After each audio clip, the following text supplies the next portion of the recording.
Students हमने LPP के दो मेथड्स और देखने थे, that is artificial variable technique, ठीक है, जो यूनिट 3 के हैं। बाकी मैंने आपको करा दिया था।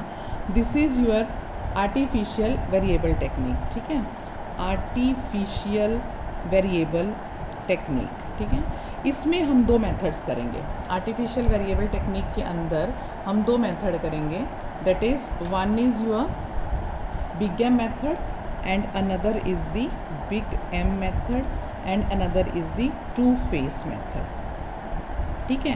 अब वन बाय वन दोनों मेथड थोड़े से लंबे हैं, आराम से मैं इसे समझाऊंगी प्रैक्टिकल एग्जांपल से, आप इसको आराम से कर सकते हैं।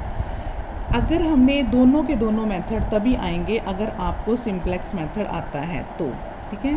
सो big M method is the modified version actually of the simplex method, मतलब जो हमने सिंप्लेक्स मेथड किया था उसका मॉडिफाइड वर्जन है ये बिग एम मेथड। और टू फेस में भी सिंप्लेक्स मेथड यूज़ करना है। कब? देखो, दो चीज़ें मैंने आपको बताई थी सिंप्लेक्स मेथड में कि जब भी आपके पास less than equal to sign होगा तो आपने स्लैक वेरिएबल्स ऐड करने हैं, ठीक है, उसको बैलेंस करने के लिए, ठीक। और ग्रेटर देन इक्वल टू होगा तो आपने मीन्स इसमें आपने सरप्लस वेरिएबल ऐड करने हैं, ग्रेटर देन इक्वल होगा तो माइनस करने हैं, ठीक है। अब हम बात करते हैं बिग एम की। Big M is a modified version of simplex method. इसमें हमने क्या करना है कि जब हमने एलपीपी को बिग एम से सॉल्व करना है तो दो चीज़ें करनी है हमने, कि सब्ट्रैक्ट करना है सरप्लस वेरिएबल, तो करना ही करना है जब भी काम होगा, और हमने साथ में क्या करना है, आर्टिफिशियल वेरिएबल ऐड करना है। Artificial variable, it's a artificial variable technique, artificial variable add करना है। अब मैं आपको एग्जांपल के साथ बताऊंगी। सपोज मेरे पास है, जैसे मैंने एक प्रॉब्लम को मिनिमाइज करना है, minimize z is equal to 7x1 plus 15x2 plus 20x3, है ना, subject to the constants 2x1 plus 4x2 plus 6x3 greater than equal to 24, ठीक है। इसी तरह से 3x1 plus 9x2 plus 6x3, ठीक है, greater than equal to 30। x1 x2 x3 जो है आपके पास क्या है, greater than equal to 0, non negative constants हैं। अब ये देखो, ग्रेटर देन इक्वल टू है, ग्रेटर देन इक्वल टू है। ग्रेटर देन इक्वल टू के केस में मैंने बताया ये मॉडिफाइड है सिंप्लेक्स में, कि बिग एम जब आपने यूज़ करना है तब जो आपके पास सरप्लस वेरिएबल है उसे माइनस करना है और आर्टिफिशियल को ऐड करना है। सो नाउ सब्ट्रैक्ट आप क्या करोगे, surplus variable and add artificial variable, किस में, कॉन्स्ट्रेंट्स में, और उनका इफेक्ट यहाँ क्या है वो मेंशन करना है। देखो कैसे, आपके पास है 2x1 plus 4x2 plus 6x3, अब क्या हो जाएगा, सब्ट्रैक्ट करना है तो माइनस s करेंगे, प्लस ऐड करना है आर्टिफिशियल तो a1 करेंगे, तो मेरे पास क्या बनेगा, ये 2x1 plus 4x2 plus 6x3 minus s1 plus a1 is equal to 24. Similarly, 3x1 plus 9x2 plus 6x3 minus s2 plus a2 is equal to 30. ठीक है, सरप्लस वेरिएबल सब्ट्रैक्ट किए हैं और आर्टिफिशियल वेरिएबल ऐड किए हैं, और इसका हमारे पास जो ऑब्जेक्टिव फंक्शन है उसमें क्या रोल बनेगा, फिर minimise z is equal to जो आपके पास था 7x1 plus 15x2 plus 20x3 plus 0s1 plus 0s2 plus m, ये बिग एम मेथड जो आर्टिफिशियल वेरिएबल टेक्निक की है, m is a positive quantity, ma1 plus ma2, ठीक है, ये आपके पास ऑब्जेक्टिव फंक्शन बनेगा। ठीक है, फिर से ऑब्जेक्टिव फंक्शन देखो क्या बनाया मैंने, 7x1 plus 15x2 plus 20x3 plus 0s1 plus 0s2, यही करते थे हम सिंप्लेक्स में, उनका जो वैल्यू है वो तो 0 हो जाएगी ऑब्जेक्टिव में, लेकिन जो आर्टिफिशियल हमने लगाए हैं उसके साथ एक पॉजिटिव क्वांटिटी होगी, सम पॉजिटिव क्वांटिटी जिसे हम m मान रहे हैं, ma1 प्लस ma2, ठीक है।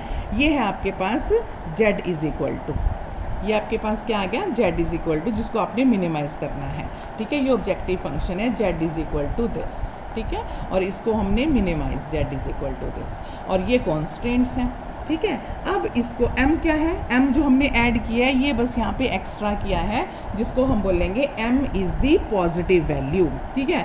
अब आप इसको जैसे मैंने सिंप्लेक्स मेथड बताया था उसकी तरह से सॉल्व कर लोगे। देखो मैं पहला आपको टेबल बना के बताती हूँ, आगे आप इसको सॉल्व करते रहना।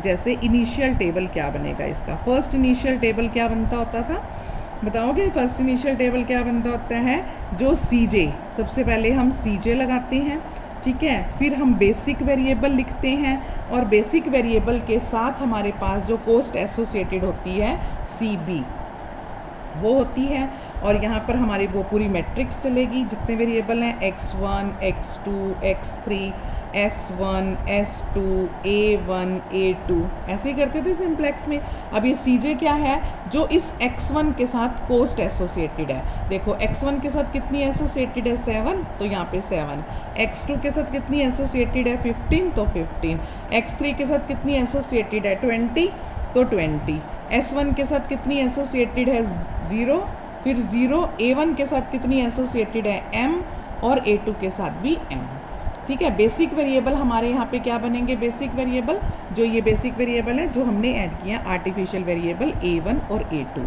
अब A1 के साथ क्या एसोसिएटेड है M, A2 के साथ क्या एसोसिएटेड है M, तो this is here M, this is here M। बाकी आपके यही वाली मैट्रिक्स में जो चलेगा, देखो आप x1 के साथ कितनी है 2, x2 के साथ कितनी है 4, तो x1 के साथ कितनी है 2, x2 के साथ 4, x3 के साथ 6, s1 के साथ देखो क्या है, s1 के साथ क्या है आपके पास, s1 के साथ क्या है -1, ठीक है। अब -1, s2 के साथ क्या है 0, क्योंकि पहले वाले में s2 नहीं है, पहले वाले में 0 है, a1 है। अब a1 कितना है 1, m नहीं लगाएंगे यहाँ 1, यहाँ पे क्या देखो इसके साथ 1 है, ठीक है, और a2 नहीं है पहले इक्वेशन में, तो a2 की जगह 0। सॉल्यूशन वेरिएबल में हम लगाएंगे, सॉल्यूशन वेरिएबल में यहाँ पे 24, ठीक है, ये आपके पास जो 24 है, ये पूरी लाइन ये लिखी गई हमने। नेक्स्ट देख लो आप 3, 9, 6, और s1 यहाँ 0 है और s2 -1 आ जाएगा, A1 यहाँ 0 है, A2 1 आ जाएगा, और सॉल्यूशन में 30 आ जाएगा, ठीक है। फिर वो लिख लो आप 3, 9, 6, 0, -1, 0, 1 और 30, ठीक है। ये आपके पास इनिशियल टेबल बन गया, इनिशियल टेबल जो हम बनाते थे, इनिशियल टेबल आपके पास वो बन गया। अब आपके पास आपने बिल्कुल वैसे ही फाइंड आउट करना है अब यहाँ से सिंप्लेक्स मेथड चला लो, बिल्कुल वैसे ही सिंप्लेक्स जैसे आप चलाते हो। क्या करते हैं हम यहाँ पे अब ZJ फाइंड आउट करते हैं, ZJ की वैल्यू फाइंड आउट करेंगे। ZJ क्या होता है बताओ, ZJ कैसे फाइंड आउट करते हैं, दिस CB मतलब इस x1 के लिए ZJ फाइंड करते हैं 2 × m + 3 × m, यानी कि कितना हो गया 5m, इस x2 के लिए 4 × m + 9 × m, कितना हो गया 13m, 6 × m + 6 × m, कितना हो गया 12m। नेक्स्ट -1 × m + 0 × m, यानी कि -m, 0 × m + -1 × m, -1, 1 × m + m × 0, यानी कि m, 0 × m + 1 × m, यानी कि m, ठीक है। 24 × m + 30 × m, यानी कि कितना हो गया 54m। ये किसकी वैल्यू आ गई ZJ की, ठीक है। अगले में हम क्या करते थे CJ - ZJ, CJ ये है, यानी कि 7 - 5m, 7 - 5m, आगे क्या आ जाएगा 15 - 13m, इसमें क्या आ जाएगा 20 - 12m।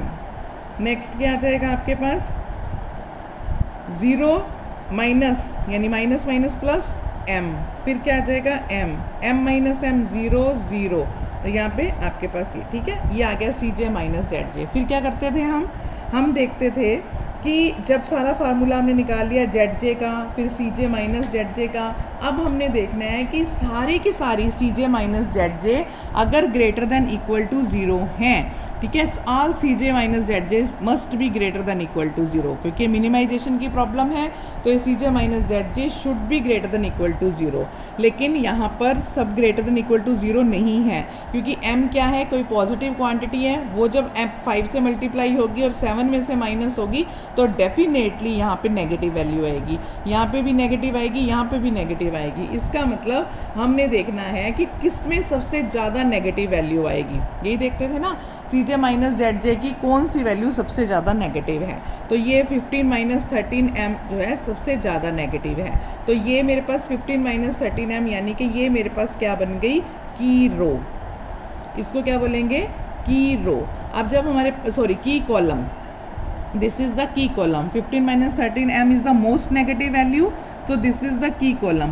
Now we will find the key row. अब की रो फाइंड आउट करने का क्या तरीका है कि जो सॉल्यूशन वेरिएबल है उसको इससे डिवाइड कर देंगे और वो रेशियो फाइंड आउट करते हैं इसको इससे डिवाइड कर देते हैं जो की कॉलम आया। तो 24 को 4 से डिवाइड करेंगे 6, 30 को 9 से डिवाइड करेंगे तो 30 बाई 9 आ जाएगा, यानी कि 10 बाई 3 आ जाएगा, ठीक है ना, 10 बाई 3 आ जाएगा। अब आपने दोनों की डिवीज़न निकाल ली, 24 बाई 6 और इसकी सोल्यूशन भी निकाल लिया। अब हम क्या करेंगे कि हर एलिमेंट जो हमने की column minimum ratio find out करेंगे, यानी कि सबसे लिस्ट पॉजिटिव वैल्यू क्या है, लिस्ट पॉजिटिव वैल्यू ये है 10 बाई 3 इज़ द लिस्ट। तो ये आपके पास की रो बन जाएगी, यानी कि ये रो जो हमारे पास आई है this is the key row, this is the key column and this is the key row. So this point of intersection, this is the pivot element or the key element, ठीक है। So 9 is the pivot element आपके पास आ गया। अब क्या करेंगे, ये आपके पास यानी कि ये की रो है तो A2 बाहर जाएगा और ये X2 आपके यहाँ से जो A2 बाहर जाएगा और X2 एंटर करेगा, समझ में आई। X2 is the key column आ गया और A2 इज़ द की रो। तो X2 आपके पास यानी कि अब आप दूसरा टेबल बनाओगे, उसमें इस A2 की जगह X2 लिखोगे, ठीक है। इस A2 की जगह पे आप क्या लिखोगे, X2 लिखोगे इंस्टेड ऑफ A2, ठीक है। और बाकी वैल्यूज़ में मतलब बाकी जो वैल्यू आपके पास A2 की आएंगी, क्योंकि A2 बाहर निकल गया, उसकी वैल्यूज़ में डैश लगाएंगे, ठीक है। और जो फार्मूला आपको मैंने पहले बताया था बिल्कुल उसी पैटर्न पे आप सिंप्लेक्स की इसे फॉलो करेंगे और इसकी सारी वैल्यूज़ निकालेंगे, ठीक है। जब तक करते रहोगे जब तक सारी की सारी सी जे माइनस जेड जे पॉजिटिव वैल्यूज़ नहीं आ जाती। जब ये सारी सी जे माइनस जेड जे पॉजिटिव वैल्यू आ जाएंगी तो आपका सोल्यूशन रीच कर जाएगा। यानी कि पहले ये एंटरिंग वेरिएबल है, फिर कोई यानी कि जो आपके पास अभी A2 निकलेगा तो X2 आएगा, फिर A1 निकलेगा तो आप देखना यहाँ X3 या X1 आएगा, तो ये आपके पास सोल्यूशन वेरिएबल आ जाएगा और जो वैल्यू यहाँ पर आएगी वो आपकी ऑब्जेक्टिव फंक्शन की वैल्यू आएगी, ठीक है। इसको आपने कंप्लीट करना है बिग गैम मेथड को, जहाँ डाउट आएगा वो आपने पूछना है। कंप्लीट मतलब पूरा, इसको जिस प्रोसीजर से मैंने समझाया है उस प्रोसीजर से आप इसको पूरा निकालेंगे, ठीक है। This is the big M method. So big M method is nothing but it is the modified version of the simplex method, जिसमें हम आर्टिफिशियल वेरिएबल यूज़ करते हैं, जो मैंने A1 और A2 यूज़ किए हैं, जिनको हम एसोसिएट करते हैं सम पॉजिटिव क्वांटिटी m उसके साथ वैल्यू दे के, ठीक है। तो ये आपने जो है बिग गैम मेथड की एक्सरसाइज पूरी करनी है।